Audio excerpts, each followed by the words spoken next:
শিক্ষার্থীরা দেখো, আমরা আগেই শিখেছি যে কথায় লেখার ক্ষেত্রে প্রথমে ৩ ঘর এবং তারপরে ২ ঘর পরপর কমা বসাতে হয়। এখানে প্রথমে ৩ ঘর পর কমা বসিয়েছি। তাহলে প্রথমটা হচ্ছে শতকের ঘর, আগেরটা হাজারের ঘর। তাই এখানে ২৩৪৮ লিখেছি।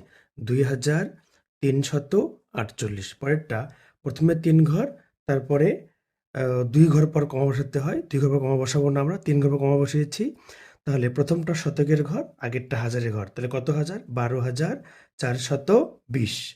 পরেরটা আবার ৩ ঘর পর কমা বসিয়েছি, তারপরে ২ ঘর পর কমা বসিয়েছি। তাহলে এটা শতকের ঘর, তারপরে হাজারের ঘর।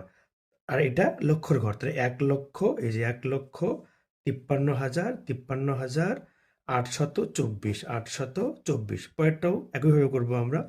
প্রথমে ৩ ঘর পর কমা, তারপরে ২ ঘর, তারপরে ২ ঘর পর।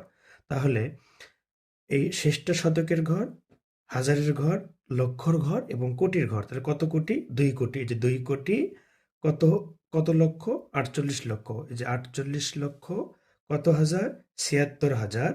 তারপরে ৩০৫, ৩০৫।